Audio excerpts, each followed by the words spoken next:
tayo kasi may Bible study tayo mga kalods. Ipunta dito mga church ko mga kalods. 6:30 mga kalods. Ano na to, day 5 na to mga kalods, yung pagturo namin sa salita ng Diyos mga kalods. Tamang ice coffee muna ako dito habang naghintay sa mga ka-church ko mga kalods.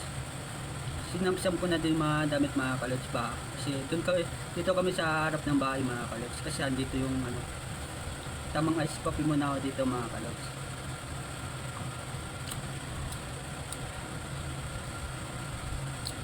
Ayan pa yan mga kalods. Kaya shoutout muna, shoutout kay ano, Dato, shoutout sa'yo Dato, makapanood mo to, sinataw na kita Dato. Pati kay ano, Side Directs, shoutout sa'yo Side Directs. Tamang waiting muna ako dito sa mga ka-church ko mga kalods. Tapos ano, diyan kami sa harap ng bahay mga kalods, kasi yung unang ano dito mga kalods, dito kami sa loob ng Bible study mga kalods, mga pinsan ko. Tapos 6:30 pa naman yun mga kalods, mag-ano, uputan mga ka-church ko. Tamang ice coffee muna ako dito.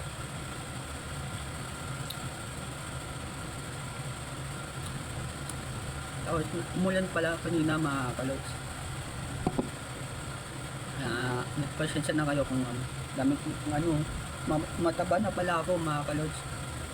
Kasi ano, cute talaga pogi. Mahaba na din yung buko mga kalods, no? Mahaba ba mga kalods? Kaya ano pala, nakita na pala yung hinahanap ng mga kalods, yung ano, si Rolilyn Mabana mga kalods. Maraming salamat sa inyo. Tapos ano, mamaya mga kalods, waiting muna tayo dito ng mga ka-church ko mga kalods. Iba sa tingin na mga kalods, iba yung pwesto natin dati at dito tayo, yung camera ko ano dito diba mga kalods.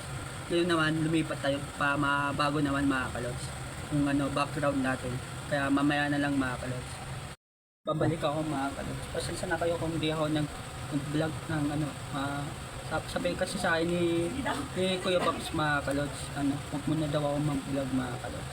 Tapos ano, salamat pala sa pagturo nyo sa amin dito sa ano na tayo. Salamat pala sa Kuya Pops pati si Ate Chak mga kalods. Kaya dito sa no, shoutout sa ano mga ka-church ko dyan, shoutout sa inyo. Babaguhin ko na yung ano ko, buburahin ko na po yung mga kalokohan ko. Mag-iisip na po ako ng word of God mga kalods, para kayo mga ka-church ko mag-follow na sa akin mga kalods, mga ka-church ko. Tapos salamat, maraming salamat pala sa mga ka-church ko dyan. Salamat sa inyo sa pagpunta ka-church ko dito sa ano, sana maano sila sa salita ng Diyos sa inyo mga ka-church. Si Kuya Pops, wala yung iba mga kalods, yan Parker, si Ate Krista, wala sila. May sa Pampanga daw si Kuya Parker mga kalods, kaya dalawa lang sila, si Kuya Pops, si Ate Chak mga kalods, si ano mga kalods. Kaya hanggang dito lang video natin, likes and follow sa gagawin ko pang channel. Peace out.